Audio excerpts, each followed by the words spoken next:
Cádiz, en este curso, una ciudad tan gratos recuerdos me trae, no solamente por mí, sino por mi abuela, que cuando emigró a América, siempre cuando yo era niño me hablaba de las murallas de Cádiz, conservo la idea, lo grato que le había sido, ella venía del País Vasco, recorrer estas calles buenas, tan simpáticas, y además, posteriormente, en mi caso, con la agradable hospitalidad que siempre Miguel Reventa y todo el staff, como de la Universidad de Castilla-La Mancha, me brinda.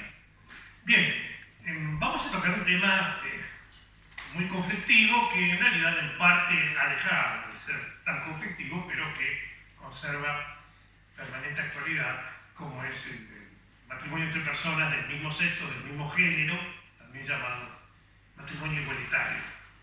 En la opinión consultiva, no es una sentencia, pero es una opinión consultiva de la Comisión Interamericana, de la Corte Interamericana de Derechos Humanos, que, si bien no es técnicamente un fallo, no obstante, desde el año 2014, a los fines del control de convencionalidad, es decir, como derecho positivo obligatorio para los estados adscritos al sistema interamericano, tiene a nivel de cosa interpretada el mismo valor de que si se hubiera expuesto en una sentencia o en una resolución. En realidad, yo no me voy a referir al contenido intrínseco del asunto, que es absolutamente opinable en torno a la juridicidad del matrimonio entre personas del mismo sexo o género. Voy a referirme más bien a algo más amplio que trata la sentencia y que desarrolla, junto con eso, que es el concepto de convención viviente. Puesto que esto último, la idea de convención viviente, se va a proyectar posteriormente en todos los demás casos, donde la Corte Interamericana interprete la Convención Interamericana de Derechos Humanos o Pacto de San José de Costa Rica, como nos guste llamar. Con referencia a este punto, hay que reconocer que la doctrina de la Convención Viviente explícitamente está tomada por la Corte Interamericana de Derechos Humanos de la doctrina europea, del Tribunal Europeo de Derechos Humanos sobre Convención Viviente, en rasgos o con conceptos bastante parecidos. Es decir, entender a la Convención no como un instrumento estático, sino como un instrumento que es cambiante y que debe adaptarse a la evolución de los tiempos. Desde luego, la idea de convención viviente tiene gran paralelismo con la idea de constitución viviente. Conviene entonces tener en cuenta qué se entiende por constitución viviente para luego traspolar algunas de estas ideas al concepto de convención viviente. La idea de constitución viviente, living constitution, es originalmente norteamericana, implica una honda transformación del concepto de constitución. Y en realidad es una herramienta que se maneja en pro de una interpretación evolutiva, diría ultra evolutiva, del documento constitucional, del instrumento constitucional. Es decir, en el debate entre textualistas, originalistas y preservacionistas en Norteamérica, donde la Constitución fundamentalmente es vista como un instrumento escrito que siempre debe querer decir lo mismo, esto en aras del valor seguridad. Ninguna de estas dos concepciones es caprichosa, todas tienen su argumentación. Bueno, frente a esa idea clásica que privilegia el valor seguridad, que privilegia la idea de la Constitución como algo único, algo estable, solamente cambiable por el poder constituyente formal, donde se privilegian las palabras de la Constitución, donde se privilegia el texto de la Constitución y donde se privilegia la intención del constituyente histórico como elementos decisivos para la interpretación constitucional, salvo alguna excepción, las lagunas constitucionales, por ejemplo, las imprevisiones constitucionales. Salvo entonces esto, la idea de constitución viviente plantea otra imagen de la Constitución. La Constitución ya pasa a ser otra cosa. La Constitución deja de ser un instrumento escrito. El texto constitucional, fundamentalmente para la doctrina de la Constitución viviente, no es que no valga nada, pero es algo así como un croquis, o más bien una pista de despegue en un aeropuerto, donde lo importante no va a ser la pista, sino el vuelo constitucional. Y el vuelo va a estar definido fundamentalmente por lo que el pueblo y los operadores quieren que sea entendido ese instrumento constitucional. ¿Qué pasa a ser, desde luego, entonces, sustancialmente algo mutable, donde podríamos practicar lo que algunos llaman el darwinismo social? La Constitución darwinista, como evoluciona las especies, evoluciona la Constitución. En la doctrina de la interpretación de la Constitución escrita, de la Constitución estatua clásica, ser fiel a la Constitución significaba ser fiel, dijimos, a las palabras y al mensaje del constituyente histórico. En la doctrina de la Constitución viviente, ser fiel con la Constitución significa plasmar en las respuestas constitucionales, en la interpretación de la Constitución, los requerimientos, las creencias y las valoraciones sociales del momento. Cambia entonces el sentido de lealtad constitucional. Cambia también el sentido del trabajo interpretativo. En la doctrina clásica de la Constitución estatua, de la Constitución historicista, la tarea del intérprete operador de la Constitución es prácticamente la de un arqueólogo. Él trata de averiguar qué quiso decir el constituyente histórico. Para eso explorará, para eso desprenderá al texto constitucional de las adiposidades, de la mugre, de las corrosiones que se le puede haber sumado, hasta descubrir el texto genuino, el mensaje genuino. Por el contrario, en la doctrina de la Constitución viviente, la doctrina de la actitud del operador de la Constitución no es la de ser un artífice, la de un arqueólogo, sino la de transformarse en un artífice, es decir, en alguien que va a construir respuestas constitucionales de acuerdo a los requerimientos y a las necesidades del presente. Por supuesto, la doctrina de la Constitución viviente tiene su argumentación defensiva, que la podemos sintetizar en 2 o 3 mensajes. El primero de ellos es la teoría de las generaciones. ¿Quién tiene el derecho a interpretar la Constitución? ¿La Constitución que hizo la Constitución?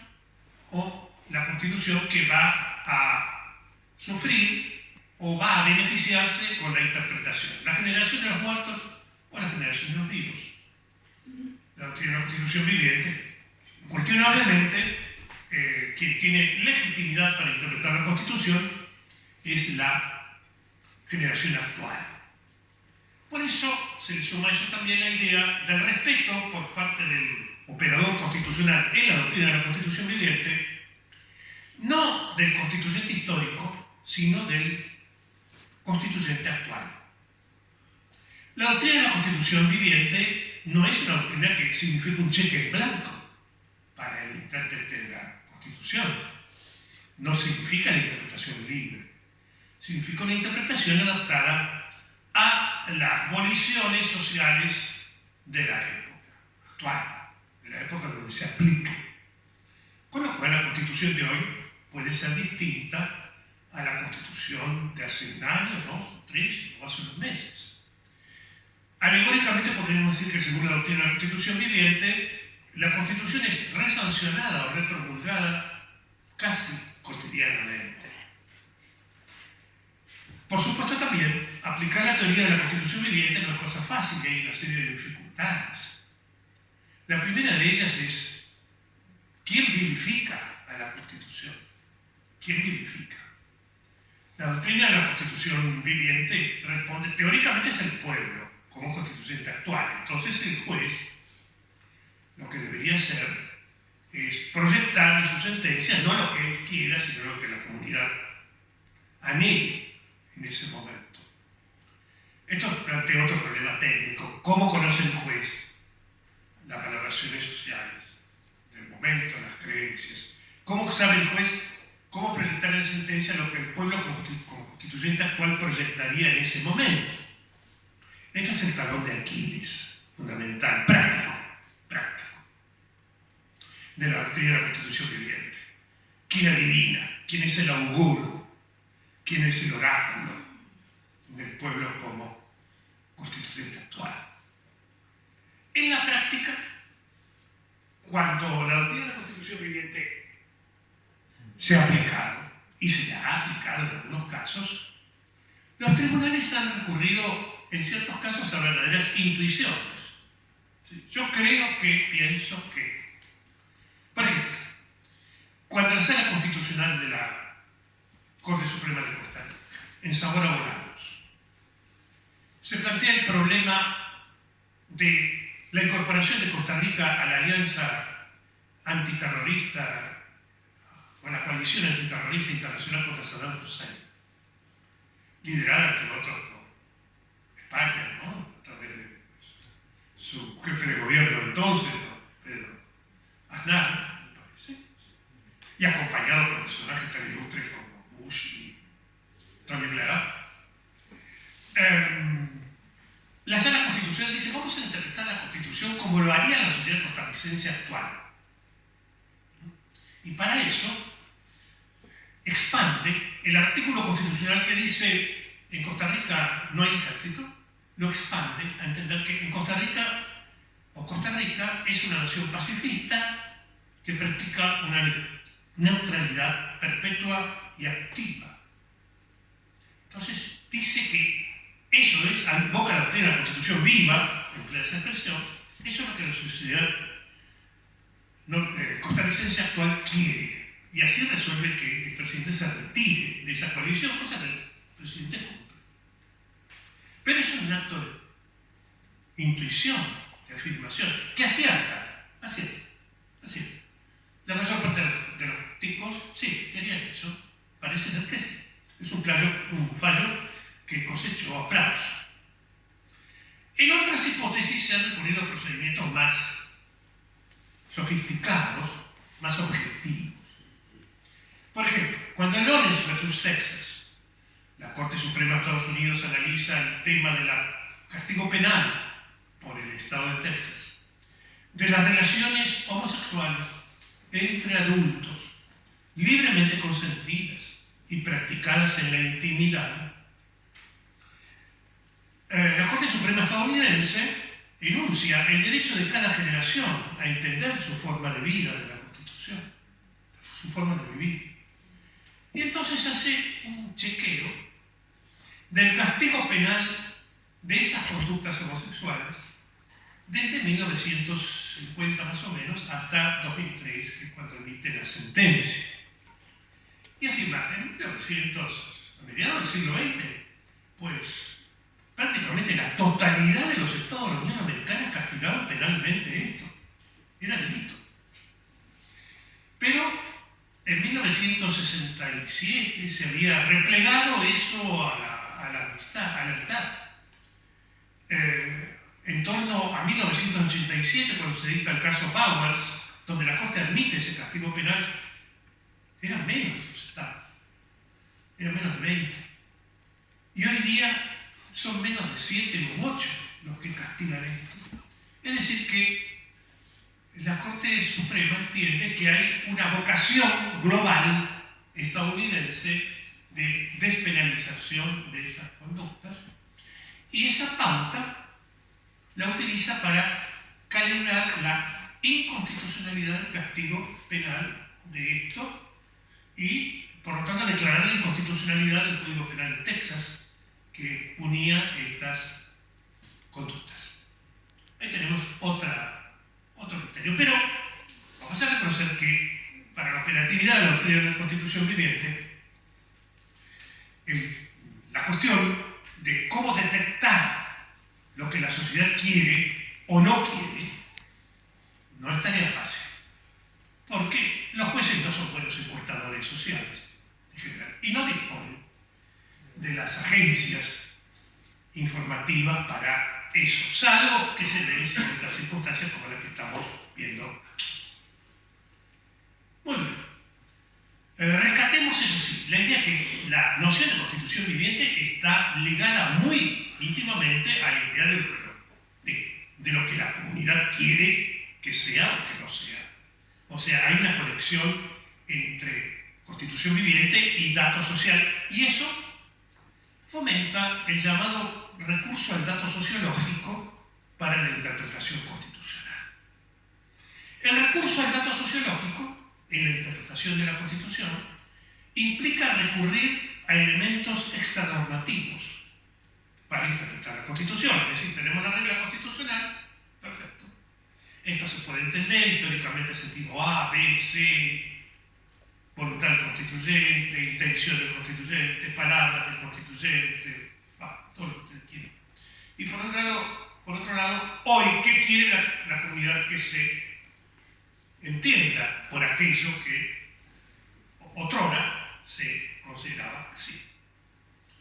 Este recurso al dato sociológico es un elemento no aceptado por los historicistas, por los preservacionistas, que afirman no me importa lo que la gente piensa, o sí importa, pero si la gente piensa distinto a lo que pensaba el constituyente histórico, lo que tiene que hacer es reformar la Constitución formalmente, pero no ir a esta reforma tácita, de cambiar el contenido del mensaje constitucional con el recurso al dato sociológico. La doctrina de la Constitución viviente utiliza mucho la interpretación mutativa. Claro, es su aliada técnica. La interpretación mutativa de la Constitución deja el texto incólume, pero le da un contenido normativo diferente. En la interpretación mutativa, el texto constitucional pasa a ser una especie de estuche o de cáscara, cuyo contenido normativo puede cambiar. Bueno, señores, nada más y nada menos que estos son algunos datos esenciales para entender la Constitución viviente, cosas que se trasladan, desde luego, a la doctrina de la convención viviente, como lo va a manejar la Corte Interamericana de Derechos Humanos. La doctrina de la convención viviente o de la constitución viviente se va a manejar y es útil cuando yo le voy a dar a la constitución o a la convención un sentido diferente, sobre todo al programado por el constituyente histórico. Si coinciden, no tiene mucha gracia la doctrina de la Constitución o convención viviente. Perfecto, ahí hay paz.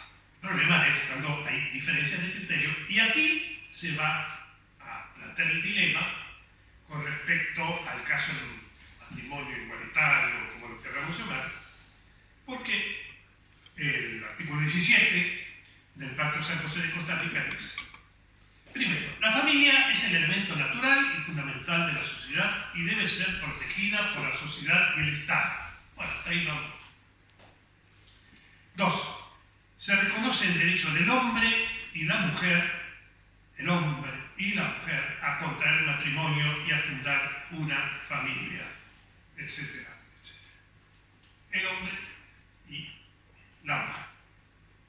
Bien, sobre esto la Corte Interamericana de Derechos Humanos, invocando antecedentes donde ya en 6 o 7 oportunidades la Corte había hecho referencia a su adhesión a la doctrina de la Convención Viviente, va a producir las mutaciones para legitimar el matrimonio igualitario. Pero lo va a hacer pagando un costo muy alto. Ese costo muy alto va a ser rehuir el dato sociológico para interpretar la Constitución viviente, con lo cual el gran interrogante que plantea esta sentencia no es si acepta o no el matrimonio igualitario, porque eso en última instancia va a depender de una opción ideológica del intérprete operador, sino va a intentar una vivificación de la Constitución omitiendo a el pueblo como depositario de la interpretación constitucional. Bien, primer problema que se nos presenta: ¿qué entendemos por familia? El artículo parte de la idea de familia. Bueno, la Corte Interamericana considera que las palabras de la Convención pueden sufrir transformaciones, mutaciones, avatares profundos, profundísimos, con el correr de los tiempos. Transformaciones esenciales. Desde luego, dice la Corte Interamericana, en una doctrina de la Convención viviente no hay que atenerse al sentido etimológico de los vocablos. Eso es casi prehistoria lingüística. Tampoco cabe atenerse al concepto de los vocablos en el momento en que se sancionó o se aprobó la Convención Americana sobre Derechos Humanos, allá 2 o 3 décadas antes de terminar el siglo XX. No. Los vocablos pueden cambiar y, según invoca la Corte Interamericana, sin probarlo demasiado, eso fue la intención de los autores de la Convención Americana de Derechos Humanos. Que la Corte, estas son sus palabras, y los estados pudieran abrir, pudieran avanzar, pudieran dar pasos de progreso en el entendimiento de las palabras empleadas por la Convención. Es decir, que para la Corte Interamericana, en la fábrica misma de la Convención están las llaves que abren la Convención viviente. La mutación de las palabras de la Constitución. Esto hace recordar, sin decirlo, a Donald Watkin. Donald Watkin distingue, uno de los líderes de la Constitución viviente, distingue entre conceptos y concepciones. Según Watkin, el autor de la Constitución, está hablando de la Constitución viviente, emplea algunas veces conceptos generalmente indefinidos, indeterminados. Por ejemplo, orden, libertad, justicia, seguridad, igualdad. Cuando el constituyente emplea estas palabras, según Dworkin, está confiriendo un cheque casi en blanco al intérprete futuro para darle a esos conceptos una versión distinta. Entonces, concepto de igualdad en 2018 podría ser distinto al concepto de igualdad de 1787. Perfecto. Cuando el constituyente histórico ha querido fijar una concepción, recurre a lo que llama no un concepto sino una concepción.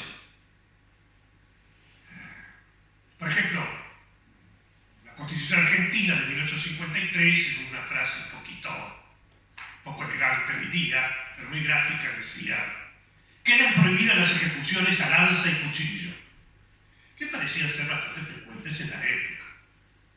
Bien, nada de lanza, nada de cuchillo. La horca sí, fusilamiento sí, pero por lanza y cuchillo no. Bueno, entonces, cuando la Constitución emplea un concepto preciso, estamos en una concepción. Ahí sí, hay que cambiar la Constitución si esa concepción no nos gusta, dice Donald Watkin. Si por el contrario son conceptos indeterminados, el operador le da el sentido actual. Bueno, el problema que tenemos con la Convención Americana es que hay una concepción, no un concepto, en esto. No en familia, porque no define qué es familia, pero sí, cuando dice se reconoce el derecho del hombre y la mujer a contraer matrimonio. Aquí es una concepción. La Corte Interamericana no se mete en las lides, entiende que también parece ser las concepciones, como las llamaría Dworkin, son modificables. O sea, si comparamos a Donald Dworkin y la Corte Interamericana, digamos, la Corte Interamericana fue más allá de Donald Dworkin en el proceso evolucionista o en el proceso mutativista o en lo viviente de la Segunda cuestión, ¿qué es familia para la Convención Americana de Derechos Humanos? Aquí no estaba tan atado con la Convención, pero la Corte Interamericana nos lleva a un concepto de familia realmente muy amplio, tal vez excesivamente amplio, más allá de lo que ha dicho el Tribunal Europeo de Derechos Humanos. En concreto, ¿por qué?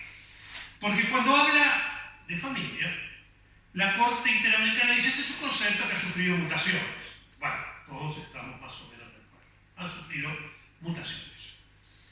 Hasta hoy día, arribarse a una idea, a un concepto de imposible codificación y cuantificación.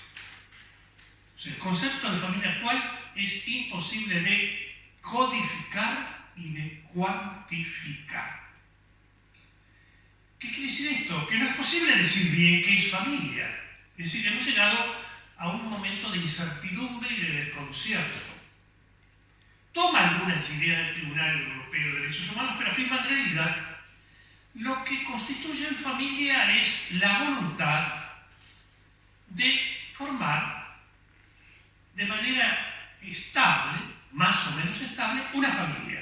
Es decir, es una tautología, ¿no? Lo que es hoy familia es el deseo de formar una familia. Pero ¿qué es una familia? No es posible codificar esta idea. Por supuesto, aclara, el mantener relaciones sexuales no es un elemento constitutivo, no es un elemento definicional de una familia. Puede haber familias sin mantener relaciones, tampoco sin tener cohabitación. ¿Qué? La voluntad. El compartir un proyecto de vida conjunto. Un proyecto de vida conjunto. ¿Cuál es el contenido de ese proyecto de vida? No se sabe. Basta con que dos personas compartan un proyecto de vida estable para que formen familia. Pero donde hasta ahí, digamos, es un pasito o un paso más adelante del Tribunal Europeo de Derechos Humanos, que alguna vez ha hablado de lazos maritales, etc. Ahora, el otro problema es el que preocupa. Es imposible de cuantificación. Y aquí trae la Corte Interamericana, pone sobre la bandeja, sobre la vitrina, la familia poligámica. Nadie le pedía que hablara de la familia poligámica en la relación de parejas del mismo sexo o género. Pero cita el caso Aloe Betoe del año 1993 de la Corte Interamericana, donde se refiere a la familia Saramaca, que, vamos a aclarar, la familia Saramaca es poligámica.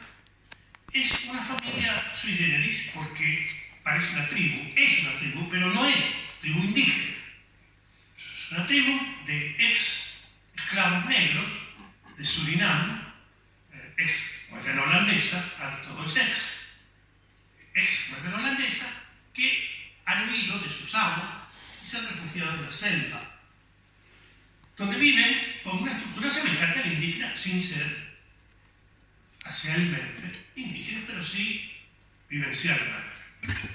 Y esa familia Saramaca tiene una característica poligámica, pero es cifrada o centrada en la mujer, no en el hombre. O sea, no es machista, es, diría, no sé, feminista, como la quieran llamar. No, es, el tronco de la familia no es el hombre, es la mujer. Los hombres cambian, la mujer permanece. Y la cita como una alternativa. Es decir, que con esta amplificación da a entender, no da a entender precisamente, que el concepto de familia puede abarcar lazos múltiples en torno a una familia patriarcal o en torno a una familia matriarcal. Tema que no estaba en debate. Y claro, si combinamos eso con la idea de un concepto de familia sumamente amplio, sumamente denso, como es la familia, es lo que dos personas o más entiendan como familia, aclara que el número no es un dato tampoco limitativo, pues nos lleva esto a otra temática que es el caso de la familia incestuosa. Es decir, si se diera el caso en que dos hermanos, o una madre y un hijo, o un padre y una hija, o un padre y un hijo, o una madre y una hija, o hijo, desearan celebrar una familia, aparentemente no existiría tampoco esta cuestión, lazos o factores impeditivos en la admisión de esa idea de familia. Para la definición de familia, aclara la Corte Interamericana, deben erradicarse convicciones religiosas y filosóficas. O sea, deslegitima toda fundamentación teológica o filosófica para fundamentar esto. Esto tal vez uno de los puntos más contradictorios del fallo, porque podría decir que deberían eliminarse consideraciones religiosas, pero filosóficas es algo difícil, puesto que detrás de toda concepción jurídica profunda e importante hay concepciones filosóficas. Y eso no es nada mal. Toda la Constitución además tiene su perfil filosófico e ideológico político. La Constitución no la sancionan los perdedores en la lucha política, la sancionan los vencedores. Y en la misma tesis de la concepción de familia que elabora la Corte Interamericana, como ella lo menciona, hay una concepción filosófica. Es una concepción filosófica muy fuerte, sustentada en el principio de autonomía de la persona. Respetable, por cierto. No es que lo esté condenando, lo más mínimo, pero no me diga que la Corte Interamericana, que ella es abstemia filosóficamente hablando. Está identificada con una concepción, algunos dirían de fuerte base individualista, de fuerte base liberal, históricamente hablando, pero con nuevas manifestaciones muy vinculadas con la idea de posiciones tutelares de la autonomía de la persona y que por lo tanto rechazan posiciones paternalistas o proteccionistas, ni qué decir concepciones autoritarias impuestas respecto a cómo deben comportarse las personas. Y eso no es nada denigrante. Lo que no es coherente es decir que yo no adopto concepciones filosóficas ni deben instrumentarse o aceptarse aquí visualizaciones filosóficas, puesto que esas visualizaciones filosóficas son inexorables en el tema que nos convoca y en todos los temas jurídicos de cierta profundidad. Nos acercamos al final en el tema más discutible de la Corte Interamericana, no en el resultado. El resultado lo voy a comentar, lo voy a mencionar desde luego, pero esto ya entra dentro del margen de lo opinable de cada uno, de acuerdo a su visión filosófica y política e ideológica.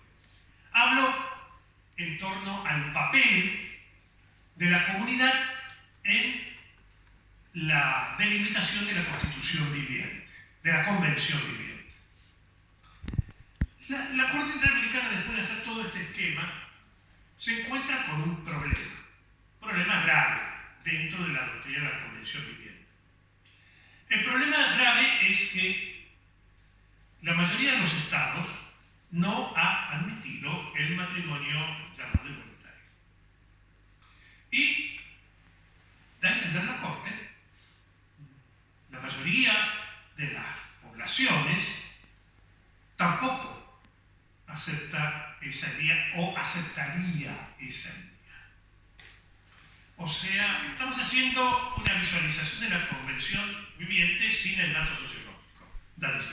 Ese es el problema. Constitución viviente sin dato sociológico. Pero no solamente debe prescindirse del dato sociológico para resolver el tema. O en este tema debe prescindirse del dato sociológico. ¿Y por qué? Porque el dato sociológico le es negativo. Y una palabra afirma así: existe un derecho emanado del principio de autonomía de la persona a formar un matrimonio entre personas del mismo sexo o género. Eso no debiera ser obstaculizado por el dato sociológico. Bueno, es una consideración, es una postura. Hay posiciones, inclusive bionaturalistas, que afirman desde luego que la vigencia de un legítimo derecho no debe estar subordinado al parecer de la mayoría. ¿De acuerdo? Si el dato sociológico justifica una persecución racial, no por eso un jurista y un naturalista debiera justificar esa persecución racial. Debiera decir, pese al dato sociológico, esta persecución racial es inconstitucional o es ilegítima. Sí, pero en ese caso no podría manejarse con la doctrina de la Constitución viviente. Tendría que decir, hay algo más importante que la Constitución viviente, que son valores o principios o bienes jurídicos que no pueden depender del parecer de la mayoría. Eso podría dar otra justificación a la conclusión, pero no en base a la doctrina de la Constitución viviente. El problema se complica porque en este fallo, en esta opinión consultiva, la Corte Interamericana, cuando habla de la familia, dice: el concepto de familia, recuerdan ustedes, es imposible de codificación y de cuantificación. Varía de país a país, varía de región a región. Lo dice la Corte Interamericana. Si es así, si es mutante el concepto de familia, si es contingente, ¿cómo puede imponer, en base a la doctrina de la Convención viviente, una solución igualitaria utilizando la doctrina de la Convención viviente? Yo podría imponer una solución igualitaria, sí, invocando posiciones, si en este caso cupieran, de naturalistas o del legitimismo, ¿no? Si una mayor parte de la comunidad desea discriminar a las mujeres, yo no voy a discriminar porque eso violenta los derechos naturales de las mujeres. Para eso voy a decir de acuerdo a la Constitución viviente. No. De acuerdo a otros principios, de acuerdo a otras valoraciones, que están por encima del parecer de la mayoría, encima de las creencias o valoraciones sociales. Me olvidaba decir al comienzo que uno de los problemas de la Convención viviente y de la Constitución viviente son las cegueras arqueológicas. Es decir, ¿qué ocurre si una comunidad se encuentra equivocada? Bueno, los partidarios de la Constitución o Convención viviente se encuentran casi en un callejón sin salida. Los que no son partidarios dirían: no me importa lo que opina la comunidad. Si hay ceguera arqueológica, yo no respeto lo que diga la comunidad. El caso más evidente pudo haber sido, a nivel genérico, el tema del reconocimiento de la esclavitud, ¿no? Pleno Renacimiento. Jean Model, el autor de La soberanía, afirma: el príncipe debe respetar los acuerdos. El príncipe soberano debe respetar el derecho internacional, pero no el derecho internacional injusto, por ejemplo, el que reconoce la esclavitud. Por eso en el Reino de Francia no hay esclavos. Por eso el rey de Francia puede emanciparse, puede desobedecer el derecho de gentes si lo que manda el derecho de gentes es decididamente injusto. Bueno, aquí podemos decir, sí, claro, si el parecer de la comunidad manda algo injusto o quiere algo injusto, yo no voy a seguir la doctrina de la Constitución viviente. Lo que no puedo decir, sigo la doctrina de la Constitución viviente y al mismo tiempo no cumplo los requerimientos, las creencias y valoraciones sociales vivientes en esa sociedad. Y esto nos lleva a este interrogante: ¿quién vivifica la Constitución en esta sentencia, en esta opinión consultiva de la Corte Interamericana? Quien vivifica es la Corte Interamericana, pero prescindiendo del dato sociológico. Esto es una paradoja del fallo. Aplico la doctrina de la Constitución viviente, vivifico la Convención, pero sin tener en cuenta el requerimiento de la comunidad, que parece ser, conforme indica la propia Corte Interamericana, no está muy de acuerdo, globalmente considerado, en la admisión del matrimonio entre personas del mismo sexo o género. Es tal ese reconocimiento que hace la Corte Interamericana de que las cosas no son tan simples en esta temática que termina la opinión consultiva enunciando el principio de la llamada interpretación progresiva de la Constitución. En realidad es una especie de aplicación progresiva de la Convención. La Corte Interamericana concluye en que el matrimonio entre personas del mismo sexo o género o matrimonio igualitario debe ser establecido, no solamente es admisible que un Estado lo establezca o lo sancione, sino que debe ser establecido por todos los Estados. Es decir, es una opinión consultiva exhortativa. Afirma que hay que reconocer el matrimonio igualitario y no recurrir a soluciones análogas o parecidas, como sería, por ejemplo, la unión civil. Unión civil, por un lado, matrimonio por el otro. Matrimonio para los heterosexuales, unión civil para los homosexuales. No, para la Corte Interamericana eso es estigmatizante, o al menos desdoroso para las personas que optan por la unión civil. Parecerían ser ciudadanos de segunda. Entonces hay que recurrir a la misma solución de la utilizada por los heteros para los homosexuales. Esto es el matrimonio. Bien. Pero ahí reconoce esta Corte que pueden existir dificultades de implementación por complicación en los trámites legislativos. No va a ser cosa fácil. La Corte Interamericana está entrando en el terreno tal vez más difícil para un tribunal, que es ordenar algo que no sea obedecido, contraviniendo aquel célebre principio de Romano, no mandes lo que no se te va a obedecer.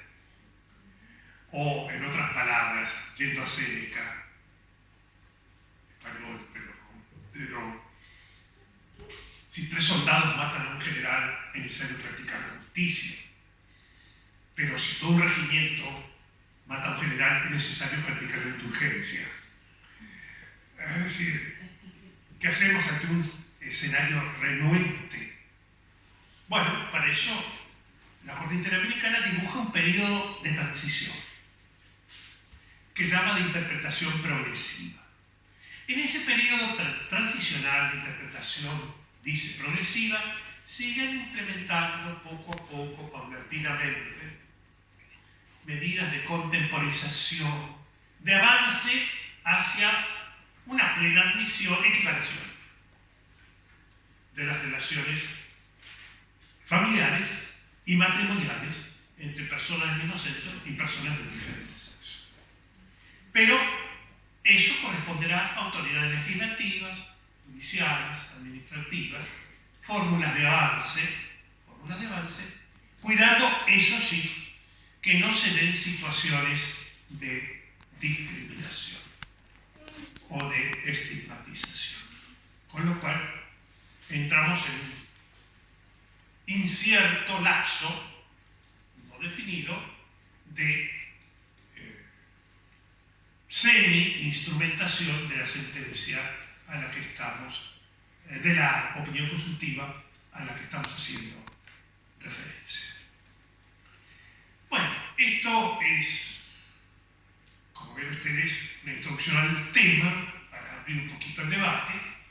Yo no he querido insistir, detenerme en la solución de fondo, porque reconozco que es una cuestión, sí, filosófico, ideológica, donde caben posturas, cada una de las cuales tiene su argumentación.